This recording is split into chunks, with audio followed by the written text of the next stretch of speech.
And it's a reading from a guy named Richard Rohr, and the book is called The Naked Now. And it goes, if you want others to be more loving, choose to love first. If you want a reconciled outer world, reconcile your own inner world. If you are working for peace out there, create peace inside as well. If you notice other people's irritability, let go of your own.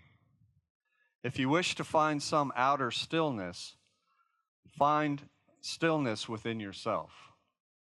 If you are working for justice, treat yourself justly too.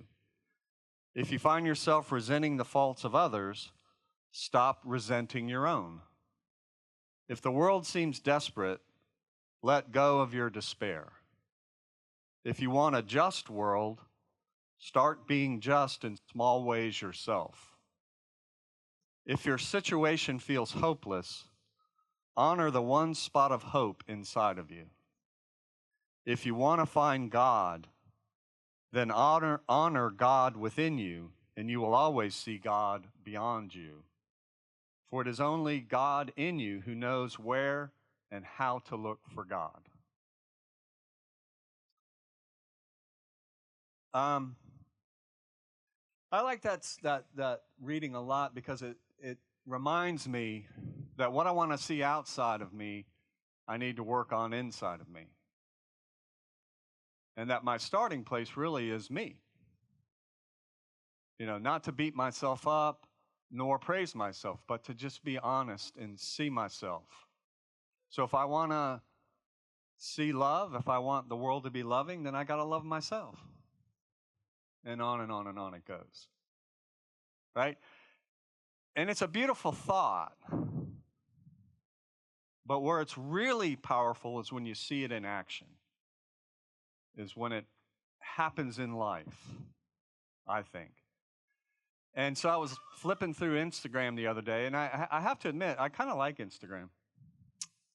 Not supposed to, but I kind of do.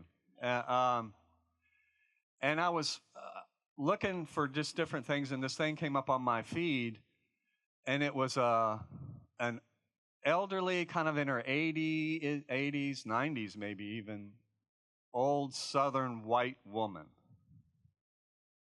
And she had that look. You know that look? That kind of old Southern white woman look. Right? Like she's used to holding court, and everybody else is used to doing what she says. Right? And sitting right next to her was a kind of a young, probably in his 30s, big African-American man. Big dude. And he says to her, Granny, can you tell me your first impression of me? Well, it turns out this African-American man is married to her granddaughter. Right? So he says, can you tell me your first impression of me? And she was reading a book. And she said, what? And he said, can you tell me what you thought of me when you first met me? And she goes, oh, I was not happy with you.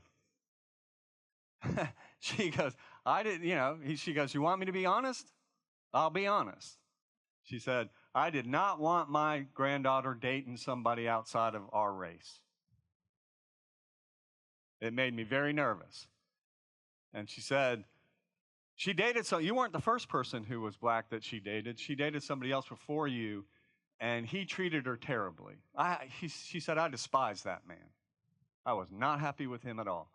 And her not being happy was like an understatement, right? So I was not happy with him. And she goes, so then when you got married, said, I was not happy that you were married into a black family. Once again, she said, you want me to be honest? I'm being honest. And then she said, but I'll tell you now, with a true heart and a true spirit, I was wrong. I was wrong. She said, there is not one other human being on this world, she said, except for my husband, my deceased husband. And she said, I had to beat the you-know-what out of him. She said, there's not one other person in this world that I admire and love more than I admire and love you. She said, you are so kind to my family and you take such good care of us. I wish the whole world, black or white, was like you. And the whole thing, that whole reconciliation, that whole deepening into relationship, from my perspective, comes because she was willing to look at herself and say, I was wrong. Not beat herself up, but admit she missed it. And now she sees.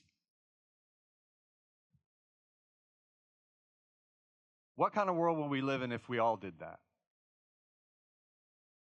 If we were all just willing to say, you know, I missed that one. I didn't see you clearly. Give it a try today and see what happens. Amen.